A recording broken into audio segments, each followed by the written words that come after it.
টিনার new look দেখো।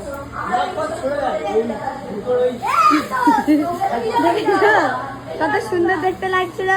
তো গাইস তোমরা সবাই একটু বলো কমেন্ট করে টিনাকে করবো কেমন লাগছে। তো আজকের পর থেকে ওরকম করেই করবে, ঠিক আছে? ওটা নিউ লুক। ও এই যে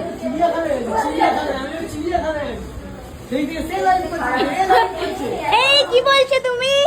এই রোলেক্স মেয়েদের হাতে তালে হয়ে যাক প্লিজ প্লিজ।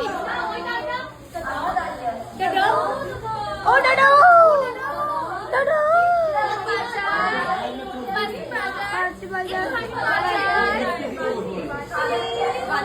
দাদা ও দাদা কে রে চিকনি সেটা পর হেভি লাগছিল তোকে।